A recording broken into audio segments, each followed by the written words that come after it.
Hey. Right, guys, welcome back to the In the Rough podcast. Well, not as much going on this week, but a lot of it's kind of the knock-on from all the action from the previous week, obviously especially linked in to Tiger and some of the new stuff around the crash, and I think probably more the conspiracists out there with all the new theories. What have you been reading about, Tom? I'm pointing at you. Put on my foil hat, and so the police have executed or are in the process of executing a search warrant on his car and the black box data, which may seem normal for most crashes, but there could be stuff in his car. Since when does a car have black box data? I thought that was only a thing for planes. It's obviously got a black box. I think they just mean. I think it's just the general drive computer that any car has. They're just calling it a black box because it's okay to make it. I know, but they might also have one because I think it was like a Genesis car. Like the company cars they probably gifted him when he was doing stuff for the tournament. So they probably have that's smart. Nicks it.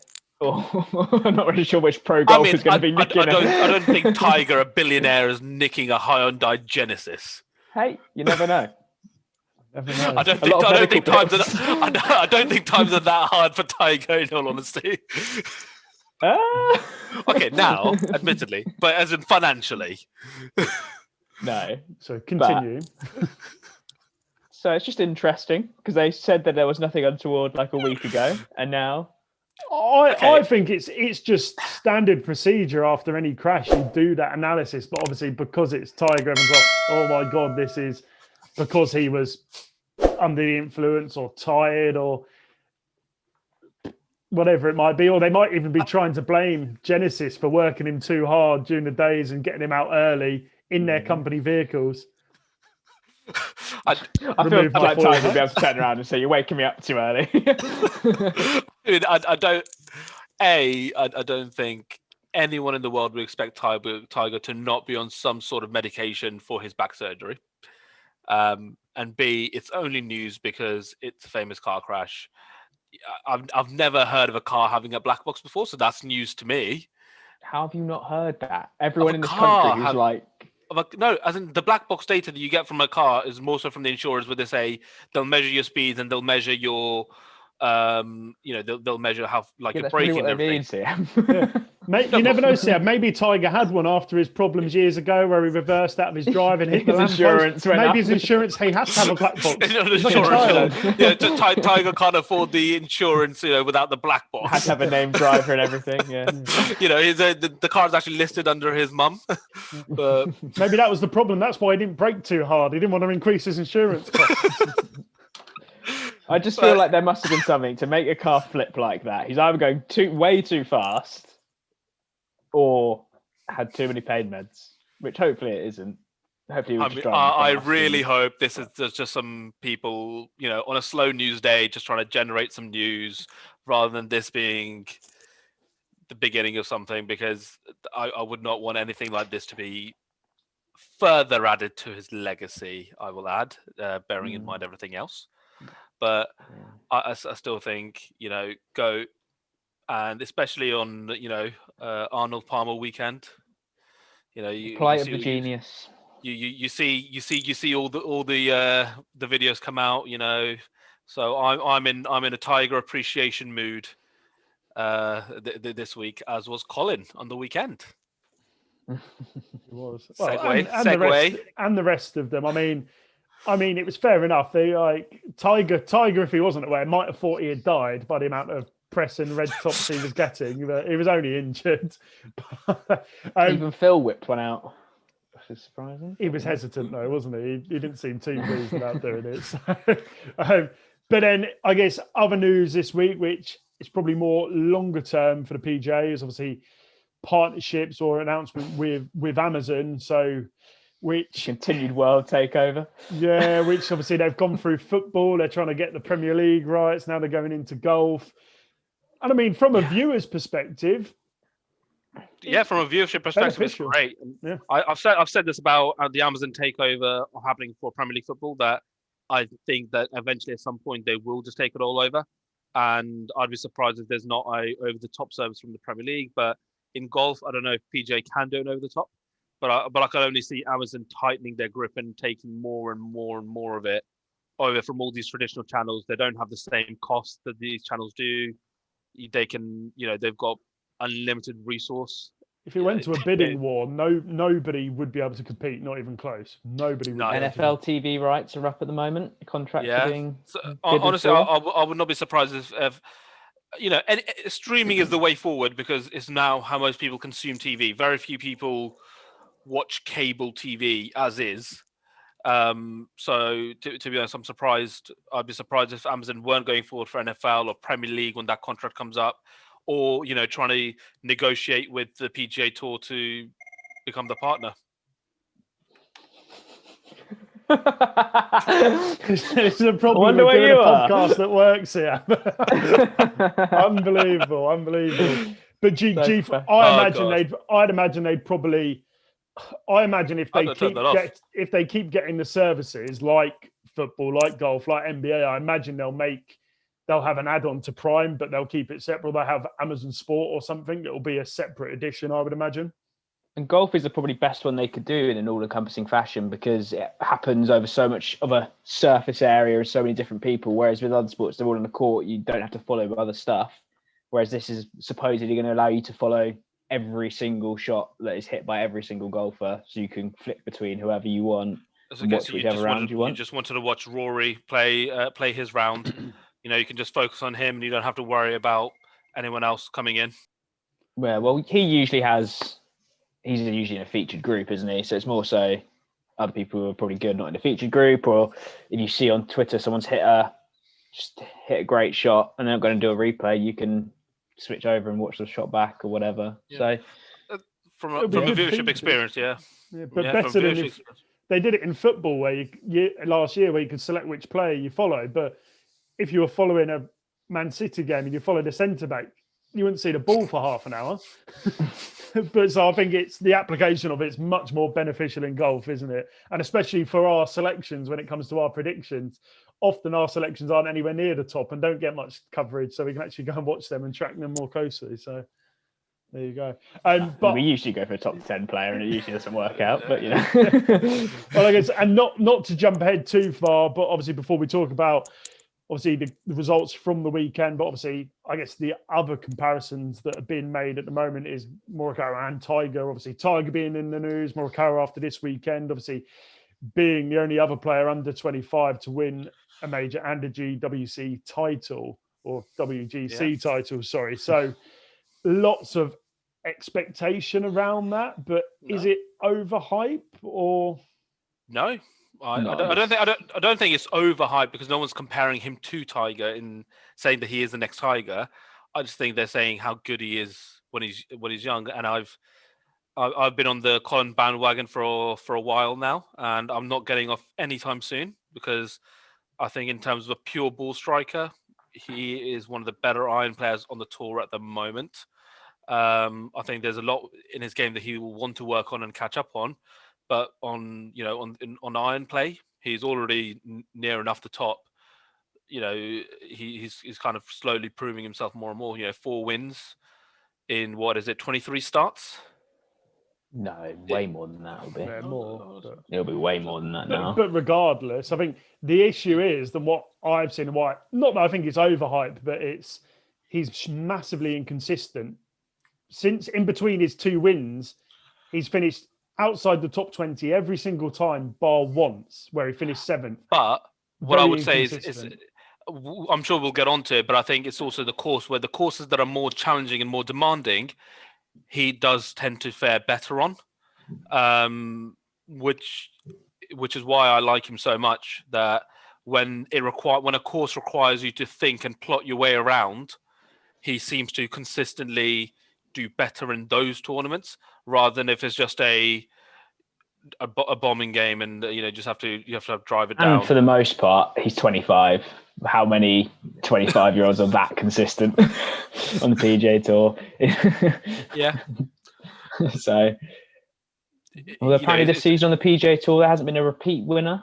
This is like the longest stretch without a repeat winner in PGA Tour history, which no one's being particularly consistent. Yeah. Yeah, no. Well, we'll jump into the results before we analyse it a bit more then, because another okay week, if not at Not all. good. No, our predictions were pretty naff. I went for Mine was all right. yeah, Tom's right. I went for DJ, who I should have looked at this before. He has 1 year he won the tournament, the next year he finished 50th, the next year he won the tournament, the next year he finished 48th, the next year he won it, the next year he's now finished 54th. So I should have looked at the trends and I didn't. So that's He didn't win it last year. no, the year before, year Didn't prior, Patrick Reed won it last year? year Oh, prior, yeah. prior to Yeah. that. Yeah. So he was due to win by that trend. But He either wins or finishes outside the top 50. There's no. But Sieb was right though. He's not been playing very well. He's been getting away with it. If He's you won a notice, tournament, but if you notice in his game as well, I think he's starting to lose confidence. Obviously, is the putting. He's always been that's the least confident part of his game. But if you notice in his driving as well, he's suddenly got a left hook shot coming in there as well.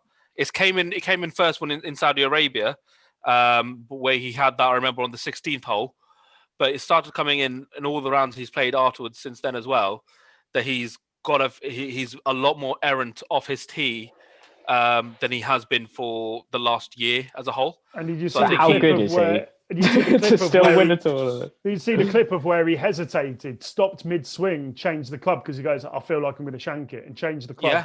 That's what I mean. That is very rare for a pro on tour, and to catch that was a bit. That shows and backs your point how probably the loss of confidence on the driver at the moment. Yeah, and that's a big thing for him. He is the best from tee to green, and that's where he makes his money. He builds him. He has been for the last year. He's been the best tee to green player, for the last year, and that's where he leaves himself the room where he can have a double putt compared to and he always. He was also like the best putter over when his stretch. That's what it always comes down to. I don't care how good they are at getting it, driving it distance or anything. It's who putts the best at the end of the day. Who wedges it in the closest and who putts the best is who wins. Basically, even the putting as well. That's what's powered Spieth's run. If you notice as well. Oh yeah, that was most ridiculous putting 2 years in the history of golf. In that period, and even now as well, when he's been having his good run of form, he's starting to hold those long putts again. The ones that break two different ways, up and downhill. It's those ones that he's starting to get again. But if you notice on the weekend, Victor Hovland, he was in the running with Colin for a bit, and that was when he started making those putts, got the momentum, and it went away from him for a bit. I feel like a lot of the best players are going through swing changes at the moment, though, or some sort of changes that aren't making them play as well. So you got DJ. I think Rory's obviously had some changes. He hasn't been playing at his best. I mean, Bryson's constantly altering it. Bryson's constantly tinkering. JT's obviously not playing well and changing stuff. Rahm's not been playing well with new Jordan's changed it in his comeback. He's had a massive been going change for 3 years though, so he's at the end of what these other guys are going through. Yeah, Ricky Fowler's just stopped swinging and playing golf entirely. He doesn't care anymore. He must be losing his mind. He's just going after his endorsements and sponsorships. But other predictions, Tom had Rory, which good sixth finish, so some points on the board for you. Sehab had Spieth. So yeah, on that. But obviously, so another big one coming up this weekend as well, and pretty much everybody is going to be involved. And I think Tom, you're up first, aren't you, this week? Yeah, I'm going to go with Rory. He's won here before. Yeah, and he played really well at the weekend. Apart from a few holes where he had like one triple and one double. If he didn't have those, he would have been pushing Morikawa. I don't think that's a different story if you've got someone like Rory breathing down your neck on the last 6 holes on the Sunday. So yeah, I'll go for him. Yeah. See how? Yeah, why not? Am I next? You are. I will do the rare thing and I will pass the buck on to you because I haven't decided 100% who I want to go with. I know who I'd go for. Tony Finau. Don't think he's playing. Is he not? That's why I said it with heads. Yeah. Are you sure he's not playing? Yeah, he's not playing. Fitzpatrick. Yeah, good on him. I'm going to stay on the young bandwagon, and I think Victor Hovland will have a very good weekend. I think this might be me buying in too much into his character, but the way he ended up with what was a quadruple bogey The ninth, Yeah. on the 9th, one day, and then 18th, literally yeah. the next day on championship on the Sunday, ended up in a very similar position, and walked out that hole with a birdie, and then started continued his run. I'm buying a lot into that, and to be honest, I just quite like him. I'm surprised you didn't go for Tyrrell Hatton, mate. I did think of it, but he's defending, and I don't know if he's how he's going to perform. It's his first time back in America since his Middle Eastern run, and I don't know how much he's been playing in between. He played concession. Yeah, and he was napped. He played. He was Yeah, napped. But I didn't even know. I'd also like to thank Matt Wolf for showing us how badly a PGA Tour pro can play. Yeah, just quitting. Plus 11. And then he was plus 11, but he still had like 4 birdies. I never related more. No, I related the most to the time that he was doing a practice putt and still hit his ball and sent it rolling the wrong way down the green. But did you see on the Saturday, Bryson was like 9 under on the round, like out of nowhere. Oh, he had the course record, I think, on Friday. Yeah, out of no, was it Friday? Was it? Yeah, and it's like, he had but then that does make me think: is he starting to come back, or is it still too inconsistent? No. This is what. So you all laughed at me. It got made into the front thing for one of our podcasts. Bryson is overrated. He got a course record, Siab. You can't say he's overrated. I don't care. But it's you the fact that he's won a US Open. You have to do it across the entire weekend. It doesn't. He won a major and has won like 6 other PGA Tour events. Collins won 4. Overrated. Collins won 4 and he's won a major, and he's done it in. I actually looked this up in. But no one's saying Bryson in 64 starts. But Bryson's anyway, won more than him. Bryson's won more, but Collins earlier on. Anyway, but the point is. If you're into that sort of thing, I suppose. Okay. But my point being, he doesn't work his way around the course, and any course that's actually challenging and actually hard across the weekend, he struggles, and that's what he did. He was nowhere near.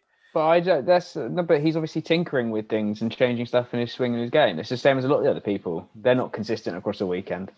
Sihab, can we have a punishment? If he wins this weekend or does a course record, can you have a punishment, please? If he wins. I'll only do it for if he wins. Okay, if he wins, we'll add you to the punishment pile. Right. I will take that, but honestly, the Bay Hill Invitational isn't the easiest course in the world. It is on 2K21. Very easy. You can't say I've ever played that. I've not played it, but in reality, it's not the lowest scoring tournament going. It's going to be something ridiculous at the end of the day, isn't it? It's still going to be like 17 under that's going to win it. Yeah, it's still going to be like 18, 17 under, whatever it is. But they're going to have to work hard to get to that. And I find it interesting. There's a lot of names not playing this weekend with the players next weekend. I know the Players is a bigger tournament, but it's all in Florida. Yeah, you're the Eastern Swing. They all live there, so they could drive back their own beds. Why do you think that is though? What do you think? It's worried about fatigue, worried about loss of confidence, or what do you think the reason? It'll be fatigue based, and they'll probably want to be tinkering with stuff for the players. But do you really want to be changing stuff a week before? But surely, if you want to be tinkering, you want to be doing it in a manner. Yeah, I know that's what I mean. Yeah, so that's why I'm a bit surprised. So I think the players who plays this week will win the Players. It's a reputational thing, personally. In my mind, that's the only thing it can be. That because it's not the easiest course in the world, you don't want to go out there and have a stinker. You don't want to go out and. I honestly don't think these players care about that. They don't go out there and go, I'm not going to play this course. I'm going to be so embarrassed if I don't do well. I don't think they care, mate. A small amount. They all played at Wingfoot, and there was like 4 people under par. I don't think they care. They just want to win. Yeah, but that's because there was But 4. it was That's because also there was a only major. 4 under par, so it doesn't look that bad, does it? Whereas but it was Wolf doing 11 and it was over. And it was also a major. So Yeah, but everyone has bad rounds. you I don't don't think sit out of majors. There's no player in any top player in any sport goes, I'm not going to play this week, and I'm a bit scared of getting embarrassed. I don't know how much. I would say it's a small percentage, but I imagine it's a thought for some of them. Because you'd still go and play and be like, I'll just make the cut and get paid. Yeah. I mean, what was it? Everyone who made the cut at the WC. Everyone got at least 30 grand. Matt Wolf still got 30 grand or something, but he got no FedEx Cup points for withdrawing. Everyone who made the cut got like 50k minimum. There was no cut. Wasn't enough people. Wasn't there? Because it's one of the invitations. The WGCs, it's only like the top 50 players in the world plus a few others to make it like a field of like 70 something. So there's no cut, basically. I swear there was more. We got no cuts. We got no cuts.